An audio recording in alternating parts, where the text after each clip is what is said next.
नमस्कार दोस्तों, welcome back with the another mock test. तो आज हम करेंगे हिस्ट्री ऑफ मॉडर्न इंडिया का पार्ट 2। ठीक है।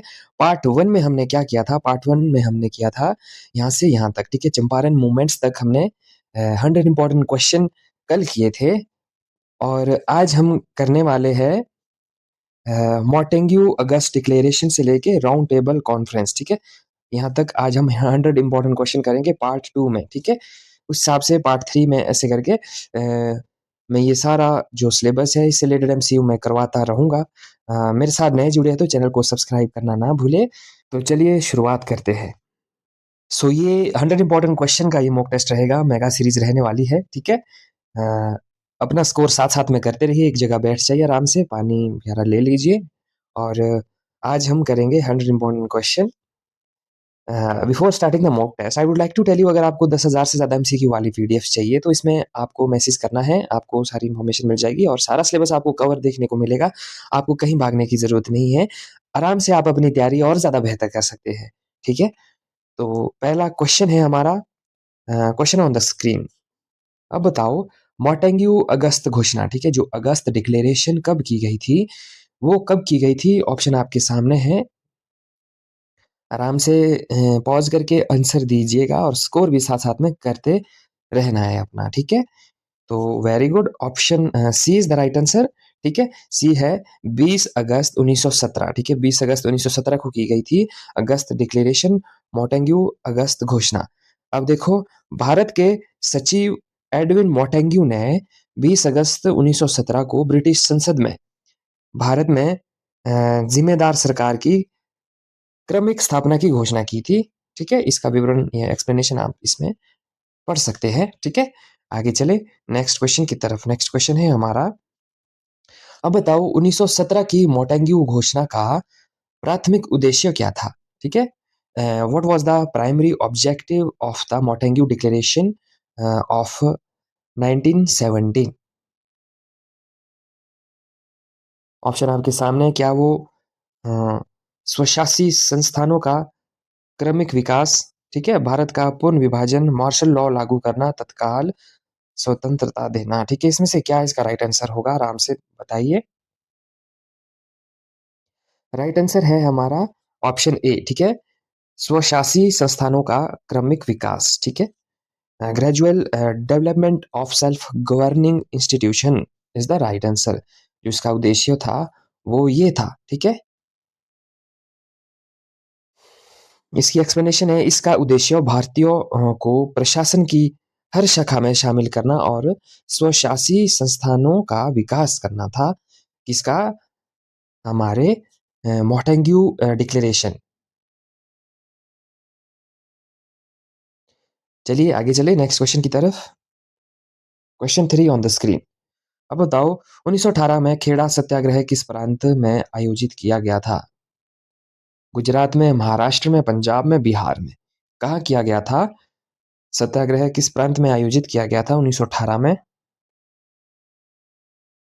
खेड़ा सत्याग्रह था जो, the right answer option A. ठीक है, गुजरात में। ठीक है, गुजरात में आयोजित किया गया था 1918 में खेड़ा सत्याग्रह। खेड़ा सत्याग्रह 1918 में गुजरात के खेड़ा जिले में किया गया था। Option A is the right answer. Very good. Now move to the next question. Next question है हमारा क्वेश्चन 4 ऑन द स्क्रीन। अब बताओ कि खेड़ा जो सत्याग्रह को आयोजित करने में गांधी जी की सहायता किसने की थी? Who assisted Gandhi ji in organising the Kheda Satyagraha? तो ऑप्शन ऑन द स्क्रीन, कौन थे वो? क्या वो बी आर अम्बेडकर थे, सरदार वल्लभ भाई पटेल थे, जवाहरलाल नेहरू थे, सुभाष चंद्र बोस थे? कौन वो थे जिन्होंने गांधी जी की सहायता की थी खेड़ा सत्याग्रह को आयोजित करने में? तो वह थे सरदार वल्लभ भाई पटेल। ठीक है, जिन्होंने सहायता की थी गांधी जी की, है ना? वेरी गुड, सरदार वल्लभ भाई पटेल इस आंदोलन के दौरान गांधी जी के प्रमुख सहयोगी अ, में से एक थे। कौन? सरदार वल्लभ भाई पटेल। ठीक है, आगे चले। अब बताओ दोस्तों, 1918 की अहमदाबाद मिल हड़ताल किस मुद्दे से संबंधित थी? ठीक है, 1918 की जो अहमदाबाद में मिल हड़ताल हुई थी किस मुद्दे से संबंधित थी? क्या वो नील की खेती से, प्लेग, बोनस, भू राजस्व या नमक कर, ठीक है, किससे वो संबंधित थी 1918 की अहमदाबाद की मिल हड़ताल? आपको बताना है, गैस करना है। तो वह थी संबंधित प्लेग बोनस, ठीक है, प्लेग बोनस से संबंधित थी, यानी कि option B is the right answer, याद रखना है। और इस जो मिल मालिक था जो प्लेग बोनस को वापस लेना चाहते थे, जबकि श्रमिक इसे जारी रखने और वेतन वृद्धि की मांग कर रहे थे, ठीक है, इसलिए जो ये हड़ताल की गई थी बोनस के लिए, वेतन के लिए, ठीक है। वेरी गुड, आगे चलें। अब बताओ क्वेश्चन 6 ऑन द स्क्रीन। अब बताना है कि जो अहमदाबाद मिल हड़ताल के दौरान गांधी जी ने पहली बार किसका प्रयोग किया था, ठीक है। Gandhi ji used which of the following for the first time during the Ahmedabad mill strike? किसका इस्तेमाल किया था? सविनय अवज्ञा, भूख हड़ताल, असहयोग या भारत छोड़ो क्विट इंडिया? किसका इस्तेमाल किया था अहमदाबाद मिल हड़ताल के दौरान गांधी जी ने पहली बार? तो वह किया था भूख हड़ताल का, ठीक है, भूख हड़ताल का इस्तेमाल किया था गांधी जी ने, पहली बार भूख हड़ताल की थी। उस समय अहमदाबाद की जो मिल हड़ताल थी, गांधी जी पहली बार भूख हड़ताल में बैठे थे और गांधी जी ने अपनी मांगों के समर्थन में भारतीय राष्ट्रीय आंदोलन में पहली बार भूख हड़ताल का प्रयोग किया था, ठीक है। इसकी एक्सप्लेनेशन आपको साथ में देखने को मिल रही है। वेरी गुड, आगे चले नेक्स्ट क्वेश्चन की तरफ। नेक्स्ट क्वेश्चन है हमारा, अब बताओ कि भारतीयों के बीच रॉलेट एक्ट को सामान्यतः किस नाम से जाना जाता था?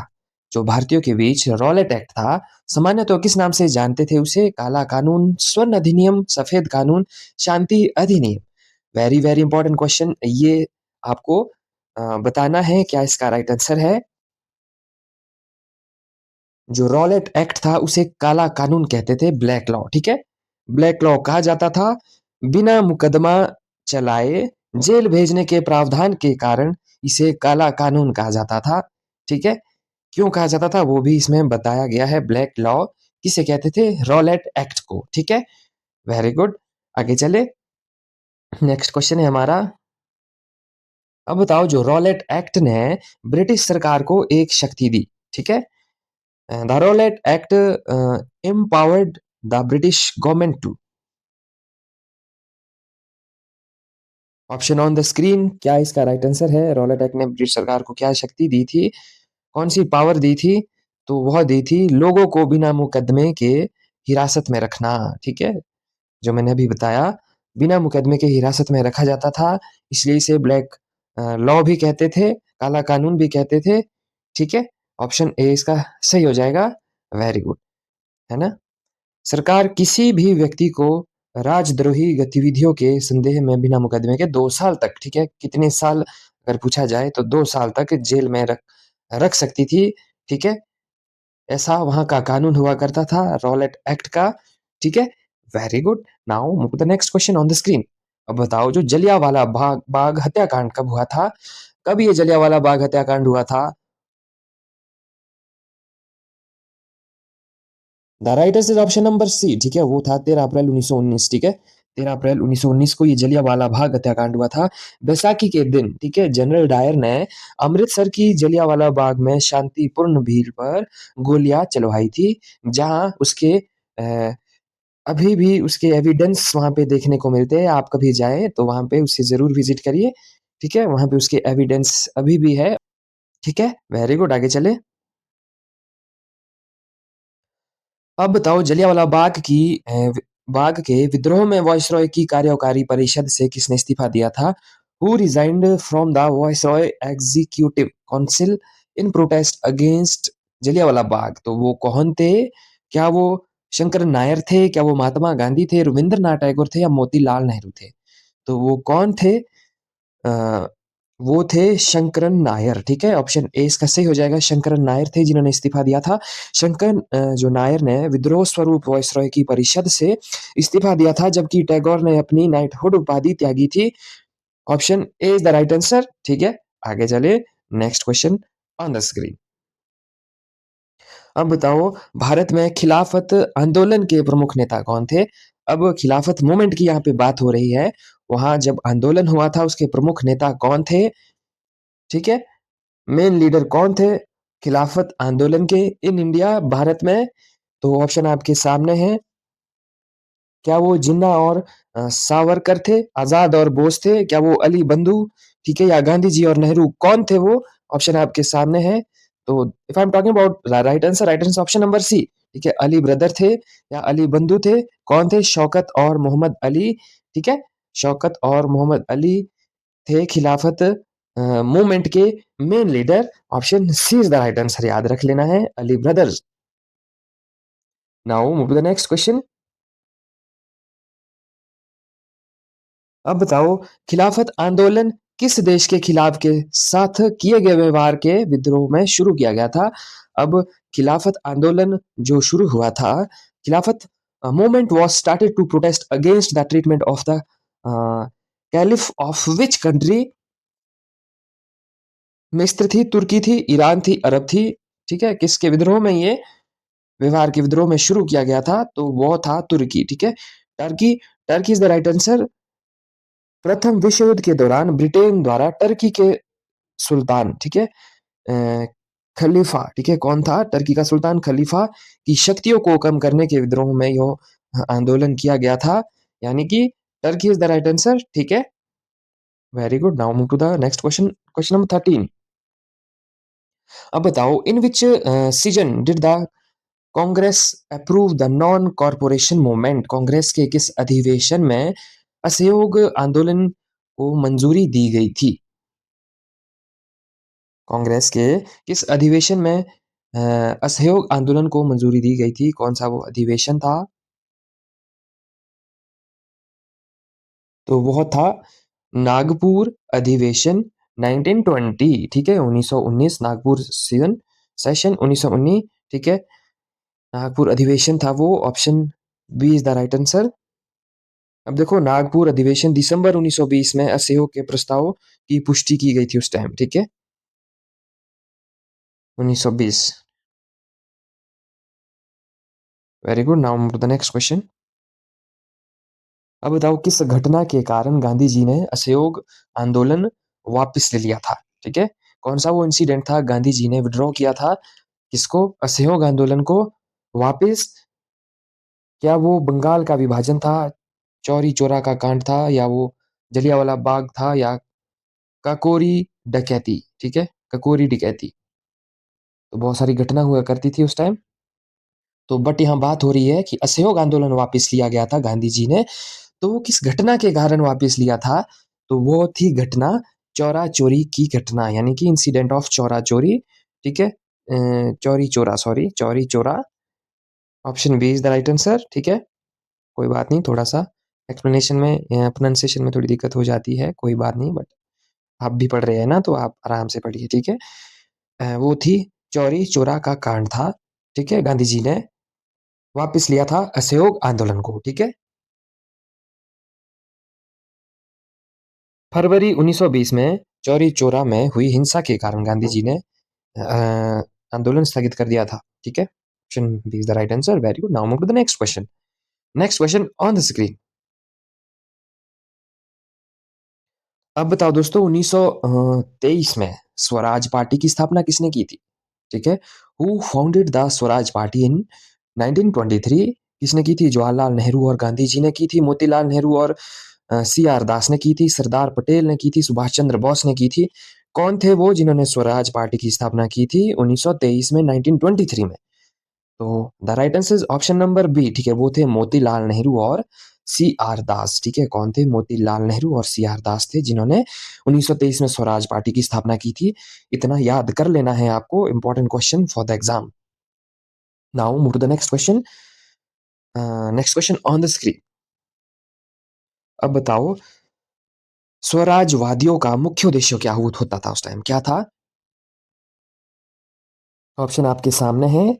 तो स्वराजवादियों का जो मुख्य उद्देश्य था, वो था परिषदों में प्रवेश करना और व्यवस्था को भीतर से नष्ट करना, यानी B is the right answer, ठीक है, परिषदों में प्रवेश करना और व्यवस्था को भीतर से नष्ट कर देना, वो स्वराजवादियों का उद्देश्य हुआ करता था उस समय, ठीक है।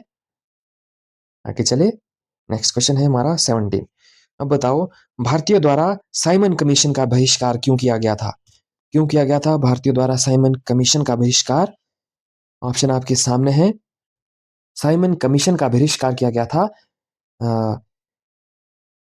इनमें से भारतीय जो सदस्य नहीं था, इनमें कोई भारतीय सदस्य नहीं होता था। ठीक है, साइमन कमीशन के सभी 7 सदस्य ब्रिटिश थे, इसलिए इसे श्वेत मिशन भी क्या कहा था। देखो इंपॉर्टेंट क्वेश्चन, ठीक है, श्वेत श्वेत मिशन भी कहा गया। किसको? साइमन कमीशन को क्या कहा गया था? श्वेत मिशन। ठीक है, श्वेत मिशन कहा जाता था। देखो यहाँ पे एक्सप्लेनेशन लिखा है साथ में। उसमें भारत का कोई सदस्य नहीं था, इसलिए उसका बहिष्कार किया गया था। ठीक है, वेरी गुड। आगे चले, next question on the screen. अब बताओ दोस्तों, साइमन कमीशन के विद्रोह के दौरान किस भारतीय नेता की मृत्यु हुई थी? कौन वो भारतीय नेता था जिसकी मृत्यु हुई थी उस समय? क्या वो बाल गंगाधर तिलक था, गोपाल कृष्ण गोखले था, लाला लाजपत राय था, या बिपिन चंद्र पाल था? वो कौन था जिसकी मृत्यु हुई थी साइमन कमीशन के विद्रोह के दौरान? तो वह था लाला लाजपत राय, जिसकी मृत्यु हुई थी। Option C is the right answer. ठीक है, लाहौर में साइमन कमीशन का विद्रोह करते हुए उन पर पुलिस ने लाठीचार्ज किया था। ठीक है, इंपॉर्टेंट क्वेश्चन है। लाठीचार्ज किया था जिसमें उनको गंभीर चोटें आई थी और उनकी मृत्यु हो गई थी, जिसकी लाला लाजपत राय की। Option C is the right answer. Important question है। ठीक है, आगे चले, नेक्स्ट क्वेश्चन है हमारा 19। अब बताओ 1928 की नेहरू रिपोर्ट किसका प्रारूप थी? ठीक है, the Nehru report of 1928 was the draft for which of the following? क्या वो भारत का संविधान, एक नई कराधान नीति, शिक्षक सुधार, सैन्य रणनीति? क्या किसका वो प्रारूप था? नेहरू रिपोर्ट किसका प्रारूप थी? 1928 की नेहरू रिपोर्ट भारत का संविधान की प्रारूप थी, यानी कि the constitution of India.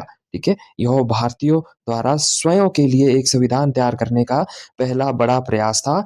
Option A is the right answer. ठीक है, याद रख लेना है। ठीक है, आगे चले, नेक्स्ट क्वेश्चन, क्वेश्चन 20। ठीक है, अब बताओ दोस्तों कि नेहरू रिपोर्ट तैयार करने वाली समिति की अध्यक्षता किसने की? ठीक है, अध्यक्षता किसने की थी? Who chaired the committee that prepared the Nehru report? तो क्या वो जवाहरलाल नेहरू थे, मोतीलाल नेहरू थे, वल्लभ भाई पटेल, महात्मा गांधी? कौन थे जिसने अध्यक्षता की थी नेहरू रिपोर्ट तैयार करने वाली समिति की? तो वह थे मोतीलाल नेहरू। ठीक है, मोतीलाल नेहरू थे जिन्होंने अध्यक्षता की थी। ठीक है, समिति के अध्यक्ष मोतीलाल नेहरू ने, और इसके सचिव जवाहरलाल नेहरू थे। इसके जो सचिव थे वो थे जवाहरलाल नेहरू, अध्यक्ष कौन थे? मोतीलाल नेहरू। ठीक है, अगर यहाँ पे पूछा जाए कि सचिव कौन थे? ठीक है, अध्यक्षता के सामने साथ सचिव होता। ठीक है, अध्यक्षक के बदले सचिव होता तो कौन थे? जवाहरलाल नेहरू। और अगर अध्यक्षता है तो कौन थे? मोतीलाल नेहरू। अध्यक्ष थे मोतीलाल नेहरू और सचिव थे जवाहरलाल नेहरू।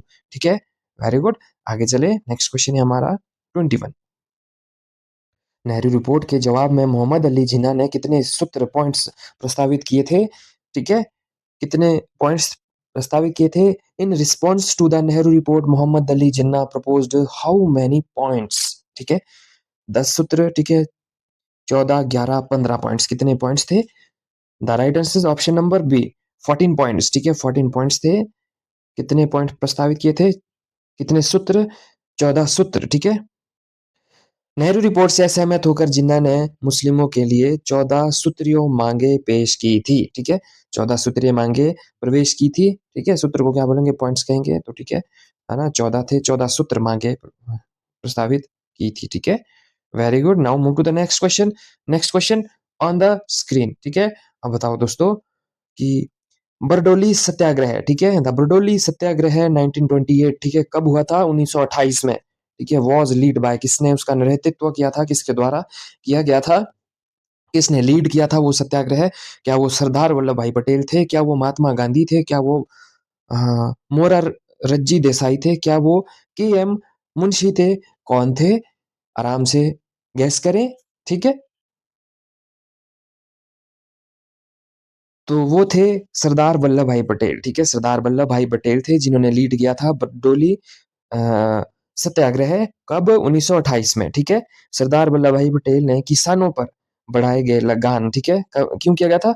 बढ़ाए गए लगान के विद्रोह में इस सफल आंदोलन का नेतृत्व किया था, जो कि सफल रहा था।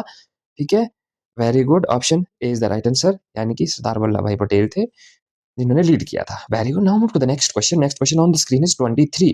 ठीक है, अब बताओ वल्लभ भाई पटेल को सरदार की उपाधि किसने दी थी? ठीक है, who gave the title of Sardar to Vallabh Bhai Patel? ठीक है, कौन थे सरदार वल्लभ भाई पटेल?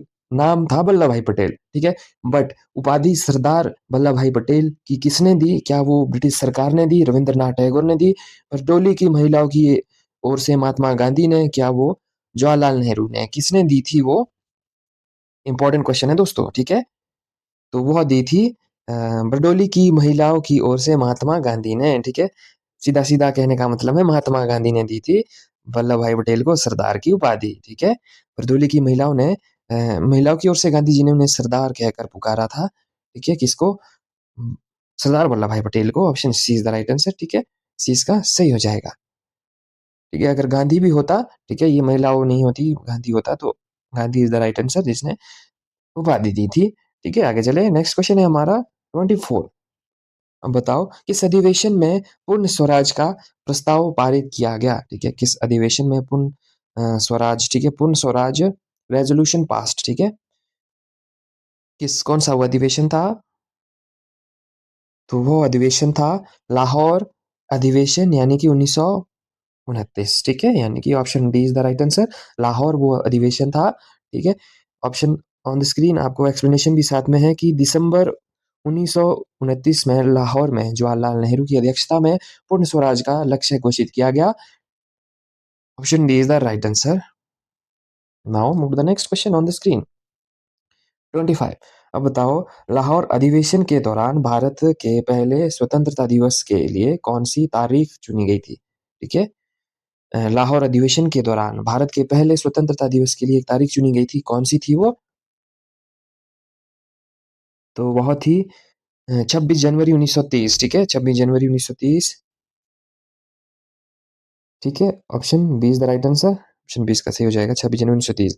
26 जनवरी 1930 को पूरे भारत में प्रतीकात्मक स्वतंत्रता दिवस मनाने का निर्णय लिया गया था, ठीक है।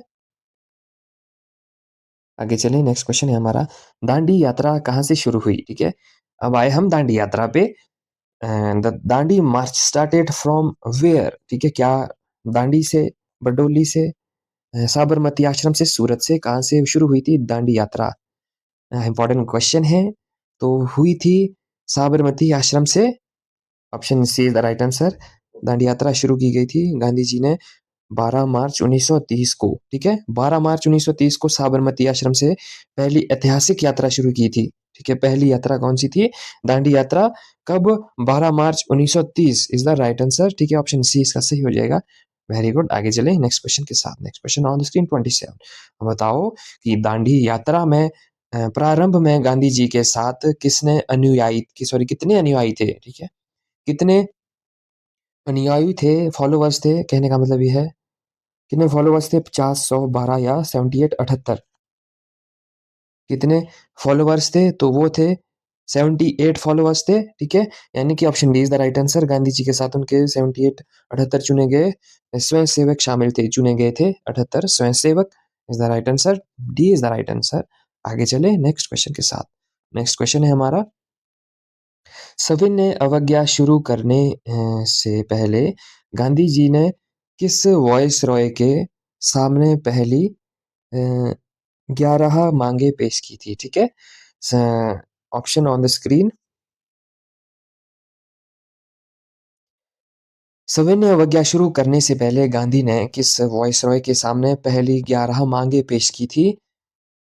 ठीक है, किस वॉइस रॉय के सामने की थी 11 मांगे पेश? कौन थे वो, कौन से वॉइस रॉय थे? तो वो थे लॉर्ड इरविन, ठीक है। Option B is the right answer, Lord Irwin थे। गांधी जी ने मांगे बताई थी अपनी। गांधी जी ने वॉइस रॉय लॉर्ड इरविन को एक पत्र भेज कर ये मांगे रखी थी, जिन्हें ना माने जाने पर सविनय अवज्ञा की चेतावनी दी गई थी, ठीक है।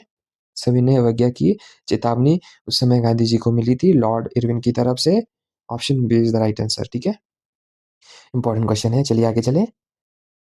अब बताओ दोस्तों सविनय अवज्ञा आंदोलन का तकनीकी रूप से उद्घाटन किस कार्यों में हुआ था? ठीक है, बताना है। सविनय जो अवज्ञा आंदोलन का तकनीकी रूप से उद्घाटन किस कार्यों से हुआ था? ऑप्शन आपके सामने है। स्कूलों का बहिष्कार था, दान में नमक का उल्लंघन, विदेशी कपड़ों को जलाना, नौकरियों से इस्तीफा। तो किस कार्यों से हुआ था?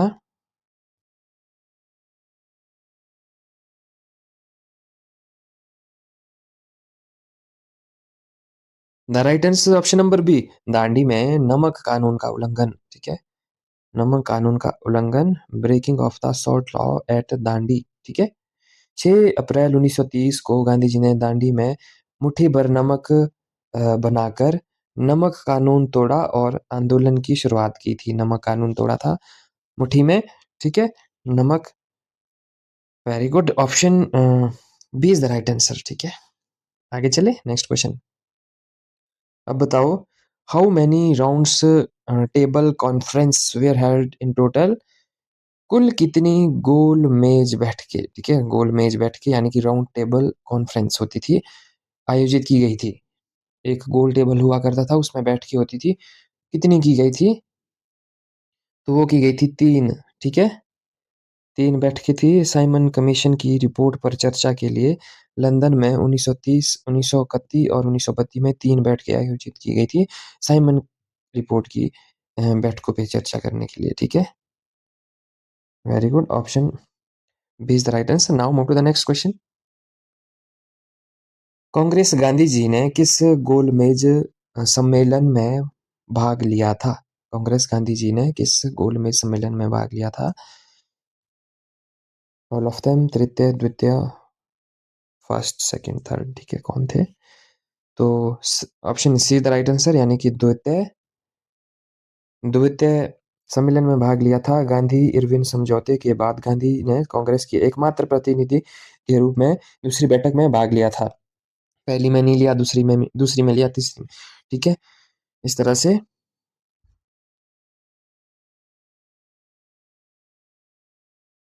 खेड़ा के किसानों ने सत्याग्रह क्यों शुरू किया गया था? तो ऑप्शन ऑन द स्क्रीन, वो किया था फसलें खराब होने और प्लेग के कारण सत्याग्रह शुरू किया था। ठीक है, ऑप्शन सी इसका सी हो जाएगा। फसल में नुकसान के बावजूद सरकार लगान की वसूली पर अड़ी थी। ठीक है, और जबकि कानून के अनुसार राजस्व माफ होना चाहिए था, उनकी फसलें खराब हो गई थी तो इसलिए वो लगान नहीं दे पा रहे थे, इसलिए उन्होंने सत्याग्रह शुरू कर लिया था। किसने? किसानों ने। आगे चले, 33 है हमारा। रॉलेट एक्ट को ना दलील ना वकील ना अपील किसने कहा था? इंपॉर्टेंट क्वेश्चन है, very very important question. Sorry, थोड़ा सा कट हो गया। ना दलील ना वकील ना appeal, option on the screen. कौन थे? सरदार पटेल थे, महात्मा गांधी, जवाहरलाल नेहरू, मोतीलाल नेहरू। कौन थे वो जिन्होंने कहा था? तो वो थे मोतीलाल नेहरू, जिन्होंने ये कहा था ना नो दलील नो वकील no appeal. Jawaharlal, sorry, Motilal Nehru. Option D is the right answer. ठीक है, मोतीलाल नेहरू थे। मोतीलाल नेहरू ने इस कानून के निरंकुश चरित्र को उजागर करने के लिए एक प्रसिद्ध टिप्पणी भी की थी। किसने? मोतीलाल नेहरू ने। इंपॉर्टेंट क्वेश्चन ये है कि किसने कहा? ठीक है, वो कहा मोतीलाल नेहरू ने। ठीक है, घुसा लेना दिमाग में। नेक्स्ट क्वेश्चन है हमारा, जो जलियांवाला बाग जो कांड की जांच के लिए कौन सा आयोग नियुक्त किया गया था? जलियांवाला बाग हत्याकांड तो हो गया था, ठीक है, लेकिन उसकी इन्वेस्टिगेशन के लिए वहां पे किस कमीशन को अपॉइंट किया? कौन सा वो कमीशन था, बनाया गया था, नियुक्त किया गया था? Option on the screen. क्या वो Simon commission, Welby commission, Butler या हंटर? कौन सा कमीशन था? ऑप्शन आपके सामने, तो वो था हंटर। ठीक है, option D is the right answer. Hunter वो कमीशन था, ठीक है, जिसे नियुक्त किया गया था इन्वेस्टिगेशन के लिए। ब्रिटिश सरकार ने हत्याकांड की जांच के लिए हंटर कमीशन का गठन किया था। Very good, now the next question. अब बताओ कि असहयोग आंदोलन के हिस्से के रूप में गांधी जी द्वारा कौन सी उपाधि लौटाई गई थी? Which title was return by Gandhi ji as part of the non corporation movement? ठीक है, non corporation movement, Gandhi ji as a part of non corporation movement कौन सी उपाधि लौटाई गई थी? क्या वो केसरी ए हिंद उपाधि थी, नाइटहुड थी, सर थी या राय बहादुर? कौन सी उपाधि थी जो लौटाई गई थी गांधी जी द्वारा?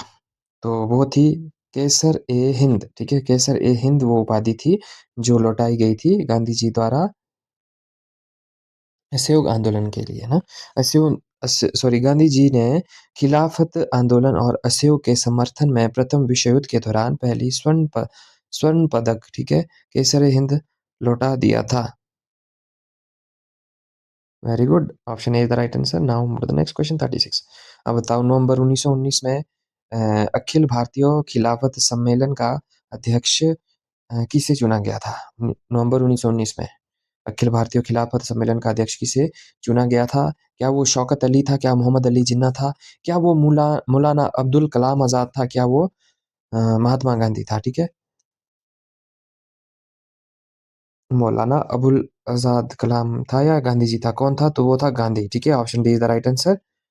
उसे चुना गया था अखिल भारतीय खिलाफत सम्मेलन का अध्यक्ष गांधी जी को। महात्मा गांधी को हिंदू मुस्लिम एकता को बढ़ावा देने के उद्देश्य में इस सम्मेलन का अध्यक्ष चुना गया था, ठीक है, महात्मा गांधी को।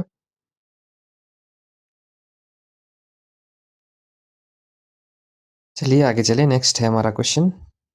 अब बताओ, असहयोग आंदोलन आधिकारिक तौर पर किस वर्ष शुरू हुआ था? 1921, 1920, 1919, 1922? कब किया गया था शुरू असहयोग आंदोलन आधिकारिक तौर पर, ठीक है, ऑफिशियली?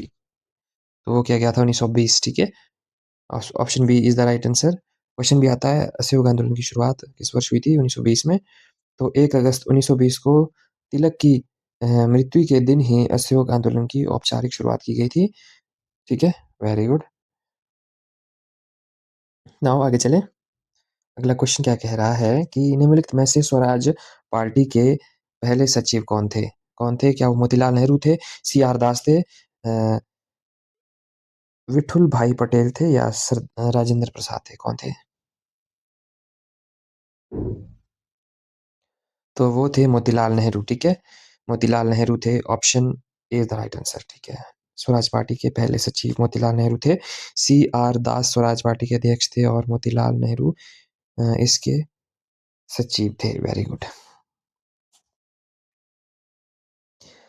आगे चले, नेक्स्ट क्वेश्चन है हमारा। 1928 में साइमन कमीशन सबसे पहले किस शहर में उतरा था?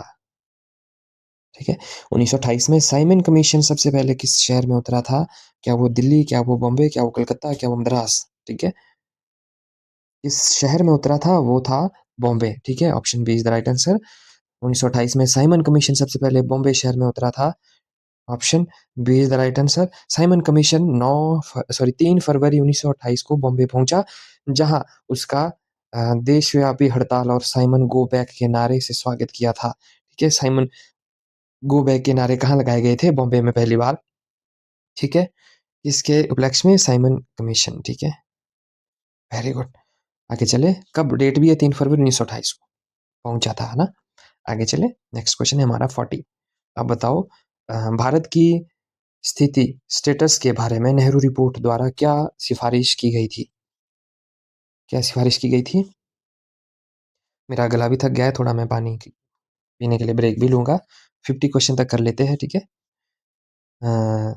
तो वो था डोमिनियन स्टेटस, ठीक है, यानी कि अधिराज्य का दर्जा, डोमिनियन स्टेटस, अधिराज्य का दर्जा। नेहरू रिपोर्ट में राष्ट्रमंडल के भीतर डोमिनियन स्टेटस की मांग की गई थी, जिसके युवा नेता जैसे जवाहरलाल नेहरू, सुभाष चंद्र बोस असहमत थे, ठीक है, वेरी गुड। कौन थे? कौन सा dominion status? Option D is the right answer, इसकी सिफारिश की गई थी। नेक्स्ट क्वेश्चन है 41। अब बताओ, जिन्ना के 14 सूत्रों ने प्रांतों के लिए डैश की मांग की थी? जिन्ना ने 14 सूत्रों के प्रांतों के लिए डैश की मांग की थी? क्या वो केंद्रीय नियंत्रण था? क्या वो अवशिष्ट शक्तियां और स्वायत्ता, ब्रिटिश गवर्नर, सैन्य प्रशासन, मिलिट्री एडमिनिस्ट्रेशन, ठीक है, डैश की मांग की थी जिन्ना के 14वें सूत्रों में, ठीक है, इसकी मांग की थी? तो वो की गई थी अवशिष्ट शक्तियां और स्वायत्ता, यानी कि option B is the right answer. Option B is the right answer. आगे चले नेक्स्ट क्वेश्चन के साथ। Next question on the screen 42। अब बताओ बरडोली में भू राजस्व में कितने प्रतिशत की वृद्धि की गई थी जिसके कारण सत्याग्रह हुआ?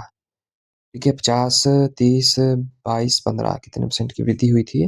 तो हुई थी 22 की। ठीक है, option C is the right answer.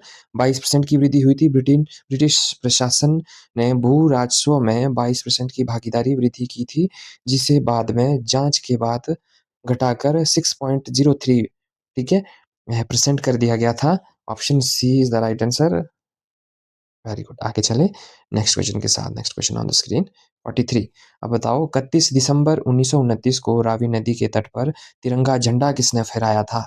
ठीक है, 31 दिसंबर 1929 को रावी नदी के तट पर तिरंगा झंडा किसने लहराया था? क्या वो जवाहरलाल नेहरू था, महात्मा गांधी था, क्या सुभाष चंद्र बोस था, सरदार वल्लभ भाई पटेल था?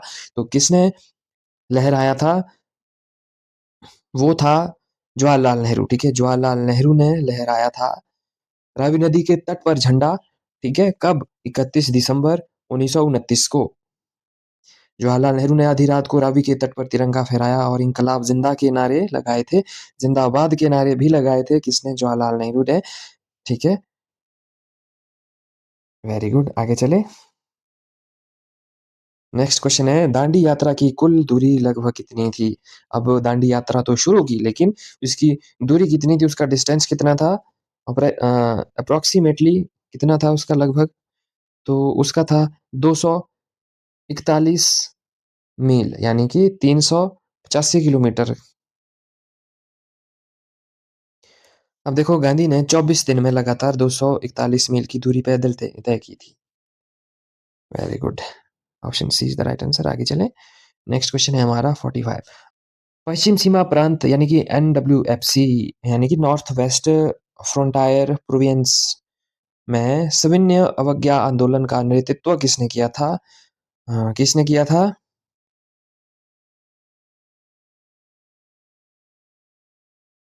कौन थे वो? क्या वो मौलाना आजाद थे, खान अब्दुल गफर खान, खिलाफत Ali Khan, Sheikh Abdullah?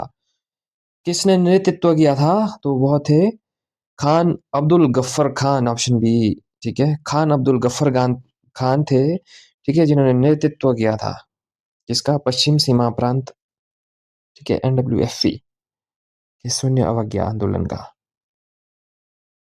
Very good.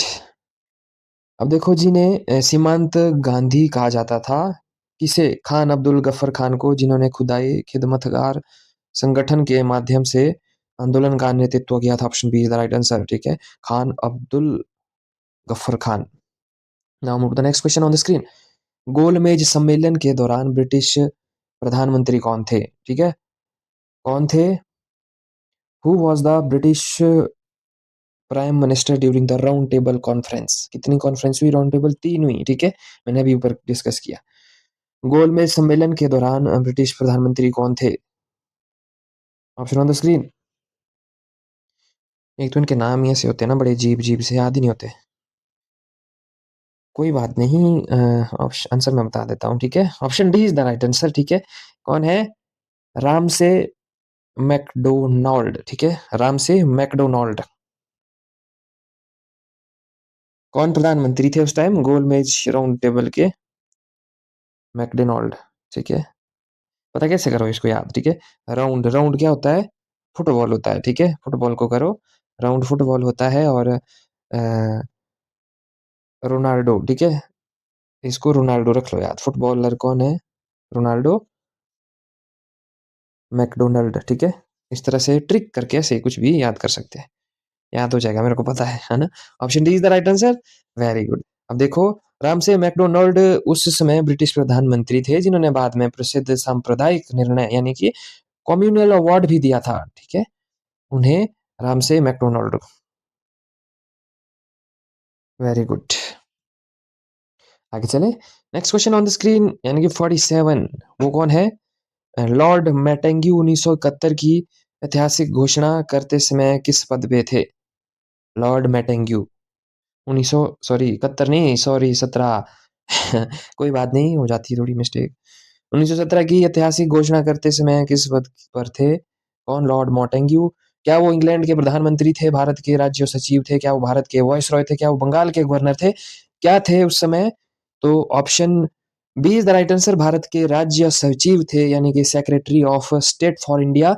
Option B is the right answer. कौन? लॉर्ड मॉन्टेग्यू, 1917 में। ठीक है, एडविन मॉन्टेग्यू भारत के सचिव थे, जबकि चेम्सफोर्ड उस समय भारत के वॉइसरॉय थे। वॉइसरॉय भी है इसमें, कौन? Chelmsford. Very good, option B is the right answer, याद कर लेना है ना। ठीक है, आगे चले। Next question on the screen. Next question है हमारा 48। अब बताओ, गांधी जी ने मील मजदूरों के लिए मजदूरी में कितने प्रतिशत वृद्धि की मांग की थी? ठीक है, जो मिल में थे, मिल के मजदूर थे उस टाइम, मिल वर्कर थे, उनके लिए इंक्रीज करने के लिए उनकी जो वेतन था, कितने परसेंट बढ़ाने की मांग की थी गांधी जी ने? क्या वो 75, 50, 35, 20%? कितना वो परसेंट था? तो वो था 35%। Option C is the right answer. ठीक है, मालिक 20% देना चाहते थे, ठीक है, जबकि गांधी जी ने श्रमिकों के लिए 35% वृद्धि की मांग की, एक जीत हासिल की। ठीक है, आगे चले। अब देखो, रॉलेट एक्ट पारित करने के समय भारत का वॉइसरॉय कौन था? अब रॉलेट एक्ट पारित तो हो गया, लेकिन वॉइसरॉय कौन था? यहाँ पे वॉइसरॉय पूछा जा रहा है, कौन वो वॉइसरॉय था? पारित होने के समय भारत का वॉइसरॉय कौन था? वो था लॉर्ड चेम्सफोर्ड। ठीक है, चेम्सफोर्ड था। Option B is the right answer, Lord Chelmsford था भारत का वॉइसरॉय। ठीक है, लॉर्ड चेम्सफोर्ड ने, सॉरी, लॉर्ड चेम्सफोर्ड 1916 से 1921 तक भारत के वॉइसरॉय थे। 1916 से 1921 तक भारत के वॉइसरॉय थे। कौन? Lord Chelmsford is the right answer. चलिए आगे चलें। नेक्स्ट क्वेश्चन है हमारा 50। इस क्वेश्चन के बाद थोड़ा सा रेस्ट ले लूंगा मैं, थोड़ा मैंने पानी पीना है। ठीक है, अब देखो, अमृतसर में निहत्थी भीड़ पर गोली चलाने का आदेश देने वाले ब्रिटिश अधिकारी का नाम बताइए। मैंने अभी बताया आपको, वो था General Dyer. Option A is the right answer. ठीक है, जनरल डायर था वो, जिन्होंने जो निहत्थे लोग थे, तो निहत्थे ही लोग थे वो। ठीक है, जो कुछ नहीं कर पाते, ठीक है, तो निहत्थे लोग ही हुए, वो आम आदमी थे जो, है ना। जनरल डायर थे जिन्होंने गोली चलाने का आदेश दिया था। ब्रिगेडियर जनरल डायर ने बिना किसी चेतावनी के भीड़ पर गोलियां चलाने का आदेश दिया था। उसके वहां पे एविडेंस अभी तक है, आप जाएंगे तो जरूर विजिट करिए वहां पे। मैं भी गया हूँ एक बार, मुझे याद है 2017 में गया था। ठीक है, एक बार ही गया हूँ, ज्यादा नहीं गया, अमृतसर गया था उस टाइम मैंने देखे थे। तो हिस्टोरिकल चीजें है, विजिट करेंगे तो याद रहेगी। तो इस तरह से मैंने देखे वहां पे, वो कुआं भी है वहां पे, आप गए होंगे कई लोग तो। ठीक है, आपने भी ज़रूर देखा होगा। ठीक है, तो बस 50 क्वेश्चन ये हो गए। अब